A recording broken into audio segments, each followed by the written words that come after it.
Hello everyone, welcome to Adam. So आज हम लोग देखने वाले हैं definition of draught and equivalent evaporation.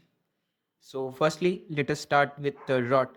So draught, अगर आपको पता है, सो ड्रॉट हम यूज़ करते हैं बॉयलर्स में to drive the flue gases from one place to another. So आपने लेटस से कि फर्नेस है जो आपके पास, अगर आप लेट्स से हम बॉयलर का डायग्राम अगर कुछ बनाना चाहे, और अगर आपका externally fired let's say boiler है और ये आपका कंबशन चेम्बर है, this is your combustion chamber, जहाँ पे आप फ्यूल कोल हो सकता है वो, या फिर आप लिक्विड फ्यूल गैसियस फ्यूल है भी यूज़ करते हैं आजकल। तो आप कोई भी फ्यूल इसमें बर्न कर रहे हो जिसकी वजह से हॉट गैसेस जो है प्रोड्यूस हो रही है, और आप उस बॉयलर में पास कर रहे हो। और बॉयलर जो है, बॉयलर में लेट्स से कि आपके पास पाइप्स है, वाटर ट्यूब बॉयलर हो सकता है या फिर हमारा फायर ट्यूब बॉयलर हो सकता है। सो हमारे केस में हम इस एग्जांपल के लिए लेटेस्ट अज्यूम कि ये वाटर ट्यूब बॉयलर है। So this is a water tube boiler.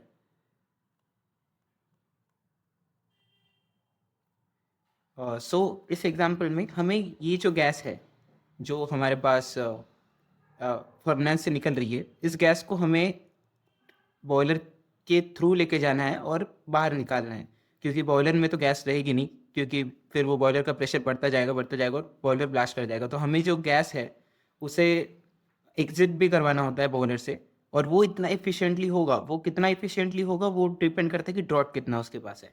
So draught is nothing but the pressure difference that drives the flow from furnace to the chimney.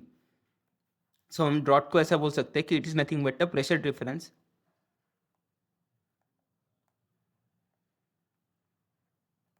that drives the flue gases from furnace to chimney। So जो हमारी flue gases है जो हमने furnace में बनाई है, वो उसे करना होगा कि हीट ट्रांसफ़र करना होगा वाटर को, क्योंकि हमारा वाटर ट्यूब बॉयलर है, तो वाटर में वो हीट ट्रांसफ़र होगा और फिर उससे स्टीम बनेगी हमारे बॉयलर में। सो हम बोल रहे हैं कि ये जो हमारी फ्लू गैसेस है वो इफ़िशिएंटली इसमें हीट ट्रांसफ़र करनी चाहिए, और उसके बाद हमारी जो फ्लू गैसेस है वो चिमनी से बाहर निकल जाएगी। सो चिमनी जो रहती है वो हम इसलिए देते हैं ताकि चिमनी का हाइट जितनी ऊपर जितनी ज़्यादा हाइट रहेगी चिमनी की, उतना ही प्रेशर डिफरेंस ज़्यादा रहेगा इसमें, क्योंकि जैसे जैसे आप हाइट बढ़ाते हो किसी भी चीज़ की, तो प्रेशर कम कम होता जाता है। लेटेस्ट से आप एटमॉस्फेयर में कहीं पे भी हो, तो आपने जैसे जैसे हाइट आप बढ़ाओगे वैसे वैसे प्रेशर कम होता जाएगा। सो प्रेशर कम होने की वजह से लेटेस्ट से यहाँ पे कुछ पी नॉट प्रेशर है, और यहाँ पे नहीं, यहाँ पे पी नॉट प्रेशर है, यहाँ पे लेटेस्ट से कुछ P1 प्रेशर है। सो P1 is less than P not. इसकी वजह से जो एयर है वो हाई प्रेशर से लो प्रेशर पे जाना चाहती है, जो फ्लू गैस है। सो हम ये प्रेशर डिफरेंस जितना ज़्यादा बढ़ाएंगे उतना फास्ट वो जो फ्लू गैसेस है वो फ्लो करेगी, और जितना वो फास्ट फ्लो करेगी उतना ज़्यादा हीट ट्रांसफर होगा हमारा गैसेस से वाटर में। सो ये हम इसलिए करते हैं ताकि जो इफ़िशिएंट हीट ट्रांसफ़र हो और वैसे ही गैसेस बाहर निकल जाए। सो इफ़िशिएंट हीट ट्रांसफ़र से क्या होगा, हमें ज़्यादा स्टीम मिल सकती है, या फिर हमारा जो फ्यूल कंजम्पशन है वो कम हो सकता है। सो ड्रॉट के टू टाइप्स होते हैं, एक तो होता है नेचुरल ड्रॉट और एक होता है आर्टिफिशियल ड्रॉट। नेचुरल ड्रॉट में हमारा हम चिमनी के हाइट से ही चिमनी का यूज़ होता है नेचुरल ड्रॉट में, और चिमनी का हाइट ही वेरी करके हम प्रेशर ड्रॉप वेरी करते हैं, प्रेशर डिफरेंस वेरी करते हैं, जिसकी वजह से फ्लू गैसेस फ्लो करती है। या फिर जैसे हमने बोला कि जितना ज़्यादा वो फास्ट गैस ट्रैवल करेगी उतना अच्छा हीट ट्रांसफ़र होगा, तो हम उसके लिए हम फैंस का भी यूज़ कर सकते हैं। उसे हम आर्टिफिशियल ड्रॉट कहते हैं या मैकेनिकल ड्रॉट कहते हैं। So there are two types of draught, one is natural and other is artificial. So draught में हम बोल सकते हैं कि ये होगा नेचुरल ड्रॉट, और दूसरा हमारे पास है आर्टिफिशियल ड्रॉट। और आर्टिफिशियल में भी टू टाइप्स है। वन इज़ मैकेनिकल, जिसकी हमने बात की कि हम फैंस लगा के भी गैस को फ्लो करा सकते हैं, या हम स्टीम जेट का भी यूज़ कर सकते हैं, स्टीम जेट ड्रॉट। सो स्टीम जेट में क्या होता है, स्टीम जेट में आप यहाँ पे नोजल से जो आपकी एक एक्स्ट्रा स्टीम है वो इससे पास कराते हो नोजल में से, जिसकी वजह से जो प्रेशर एनर्जी है स्टीम की वो काइनेटिक एनर्जी में कन्वर्ट हो जाती है, और वो फिर प्रेशर लगाती है या फिर फोर्स लगाती है इस गैस पे ताकि वो बाहर निकल जाए, जिससे फिर और भी फास्ट हमारा गैस का फ्लो बने। सो एक स्टीम जेट भी करके होता है, और एक मैकेनिकल में हमने जैसे बोला कि फैंस और ब्लोअर्स का हम यूज़ करते हैं, और नेचुरल ड्रॉट तो हम चिमनी से प्रोड्यूस करते हैं। सो आपको कन्फ्यूज होने की ज़रूरत नहीं है, आर्टिफिशियल जो ड्रॉट है उसमें भी चिमनी का यूज़ होता है, क्योंकि चिमनी का यूज़ इसलिए होता है उसमें क्योंकि हम जो है वो गैसेस को सीधा एटमॉस्फेयर में डंप नहीं कर सकते क्योंकि पोल्यूशन की वजह से।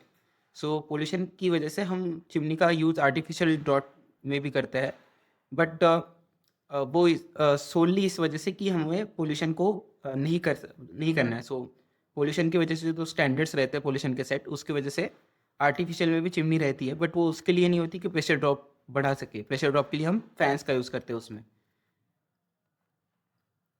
लेकिन नेचुरल में क्या होगा, चिमनी के हाइट से ही जो होगा प्रेशर डिफरेंस वो बनेगा। So this is about draught. वही आप अगर इक्विवेलेंट इवापोरेशन समझना चाहो,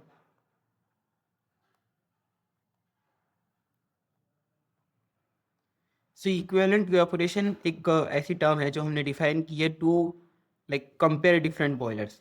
सो it is use to compare different designs of boiler. अगर आपको इसका डेफिनेशन चाहिए, so it is nothing but the amount of steam generated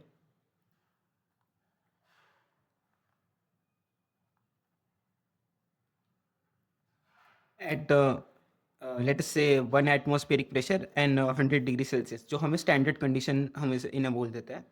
so it is nothing but कि हम जो परफॉर्मेंस पैरामीटर्स है सारे बॉयलर्स को, उसको हम स्टैंडर्डाइज करना चाह रहे हैं या फिर हम दो बॉयलर को कंपेयर करना चाह रहे हैं, तो इसलिए हम इक्विवेलेंट इवापोरेशन का यूज़ करते हैं।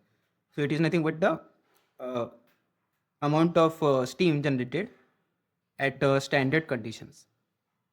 स्टैंडर्ड कंडीशंस हमारी क्या होंगी कि हम बोल रहे हैं कि अगर आपका फीड वाटर 100 डिग्री सेल्सियस पे है एंड जो 1 एटमॉस्फेरिक अगर हमारा प्रेशर है, तो कितनी स्टीम आपकी बनेगी। सो बॉयलर्स में ऐसा होता है कि डिफरेंट टाइप्स के बॉयलर्स होते हैं और उतना उनका प्रेशर भी अलग होगा, उनका जो टेम्परेचर की जो स्टीम बन रही है वो भी अलग होगी। तो हमारे लिए ये मुश्किल है कि हम दो बॉयलर को कंपेयर कैसे करें। हम जानना चाहते हैं कि बॉयलर 1 ज़्यादा बेटर है कि बॉयलर 2 ज़्यादा बेटर है।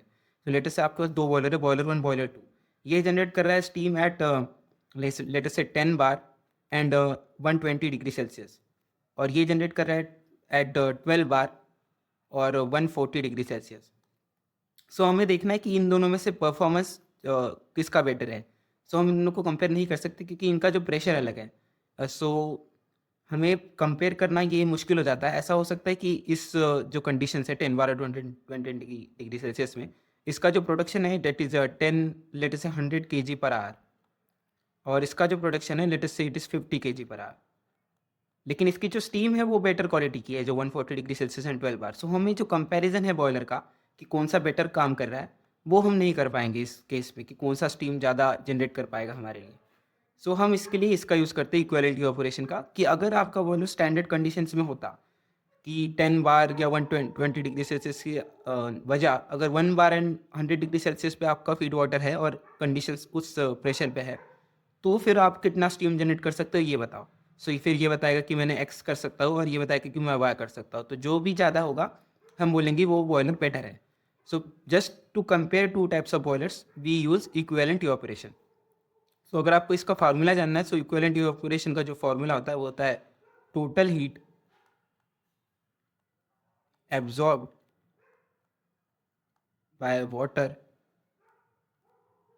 इन द बॉयलर